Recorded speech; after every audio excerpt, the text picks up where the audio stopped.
I'm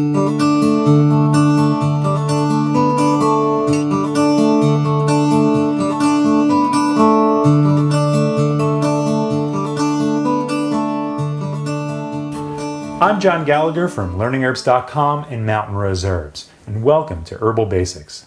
Today we're going to make a tincture. Tinctures are made by infusing herbs in alcohol, also sometimes known as herbal extracts. The alcohol will extract many of the medicinal constituents of the herbs, including alkaloids and flavonoids. Because 100 proof vodka is 50% alcohol and 50% water, tincturing a plant will also extract water-soluble constituents like glycosides and saponins. Making a tincture is a great way of preserving these medicinal constituents since they will last on your shelf for several years.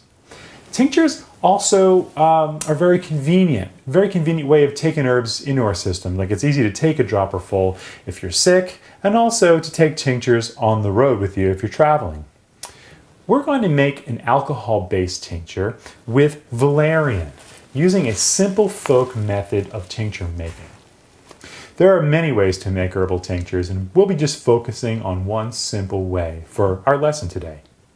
Here's what you'll need: enough dried valerian root to fill a pint jar like this halfway. And the smallest package on mountainroseherbs.com will do the trick. And you'll need enough 100 proof vodka to fill up the pint jar all the way. Bottles this size will do it, and if you can't get 100 proof in your state, then 80 proof will do the trick as well. And you'll also need a wide mouth pint, that's over 16-ounce jar. It comes with metal lids, which is fine, along with some cheesecloth, which is available at any supermarket as well. Now, we use valerian as a calming herb to help relieve insomnia. Valerian can help people to fall asleep and also improve the quality of their sleep. It is also an herb that can be useful to help ease hyperactivity and anxiety. Now, for a small percentage of people, valerian can cause hyperactivity. So if this is the case in you and you try this and that's what happens, then you can use the tincturing method above with most herbs. So use this as an educational experience, and then you can try another herb if valerian doesn't work for you. And you can also do some research to find other ways to use this valerian tincture. Now, the first thing you want to do is fill your jar halfway with root. Now, just as a rule of thumb, when working with dried plant material and using 100 proof or 80 proof alcohol like this, filling the jar halfway using the folk method, not that often you see like 1 to 5 and other kinds of measurements, a different method, just your simple folk method, which always works great for us, is that we fill, when we use dry plant material, we fill it halfway, and we use full, we chop fresh plant material, we chop it up and fill the jar to a light pack. So whatever tincture you're going to make, this is your basic rule of thumb for the folk method. Okay, so I got that halfway. Then I'm going to pour in my vodka over the roots into the point where the lid ring starts. And of course we're using half, using half with dry plant material because the water will reconstitute the roots and it will start to swell up. You get this idea by just looking at this completed one that's been sitting for 6 weeks, and you see that this was done the same way, and that the roots are practically filling the entire jar. Okay, so that's why we do it that way. Then we want to take our stir or chopstick or whatever you've got and stir it in real good. Okay, there we go. Very good. Then you'll probably need to top it a little more with some more vodka. Okay. Then we'll cap it with any cap, or the metal caps it comes with is fine. Okay. Next we want to label our jar, put valerian. Then I like to put the botanical name, it helps me learn it, Valeriana officinalis. Okay.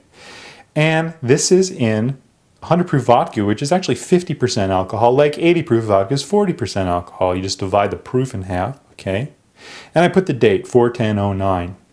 Now, for the first week, I'm going to put this someplace where I can see it and come by and shake it every day or stir it up every day, kind of move it around and top it off if I need to. Usually that happens the first few days.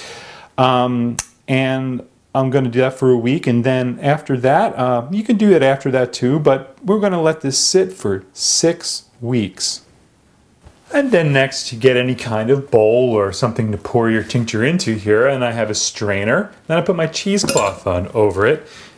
And this is my valerian root here that's been tincturing and extracting rather for about 6 weeks.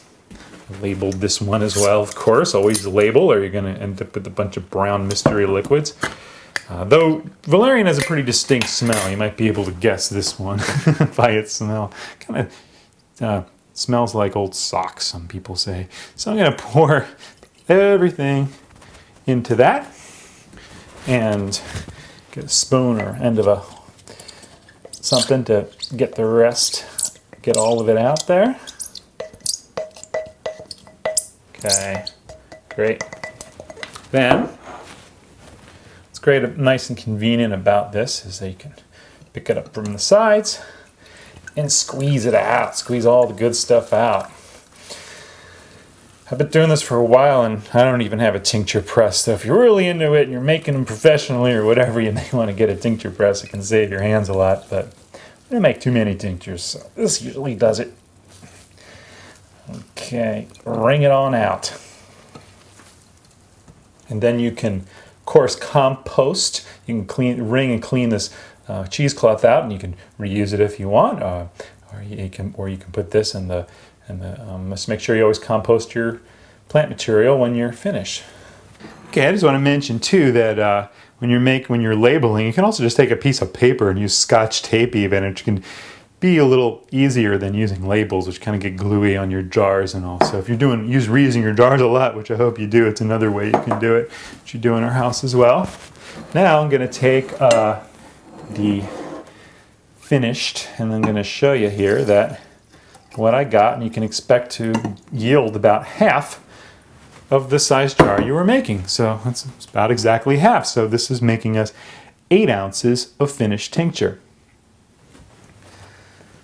Okay, what's great about when you make tinctures is you can just clean out the jar you brewed it in and pour your finished tincture in it and store it on the shelf out of direct sunlight that way. Because with oils though, however, it has to be in a bone dry jar, okay? But with tinctures you can do it this way, you store it out of direct sunlight, and it's okay for it to be in a clear jar. But if you use a different jar, just like an 8-ounce jar or something, just make sure you label it. Always label it and the date so you know what year you made it. But they do last a long, long time, so you don't have to worry about them going bad. And but what we do is we'll store that and then simply get one of these little dropper bottles you can get at herb shops and Mountain Rose Herbs, sometimes health food stores. And let's fill this up. Okay. Okay. All right, now got our finished tincture in our little bottle, dropper bottle. This is a 1-ounce dropper bottle. And that's what about a dropper full looks like. And sometimes you have to squeeze it real good to fill it up. Just make sure you label your dropper bottles, as always. I keep saying that in every one of these lessons. Label, label, label. I'll put valerian tincture on it. Okay, and you can take this with you wherever you go. And then when you run out, you can go back to your original jar and fill it up again. And this sure is a heck of a lot cheaper than... gosh, this in the store would be almost $100. Just that alone could be nearly $100 worth of tincture. And you just made that for just a little bit of vodka and some valerian root, and you can refill this 7 more times. Now for sleep issues, take a dropper full a half hour before you go to bed at night. And if you wake up in the middle of the night, you can take another dropper full. What you want to do is you just want to take it and put it in a little warm water and then drink it right up. You'll find out more about valerian and tinctures and tincture making on herbmentor.com. Thanks so much for joining me today.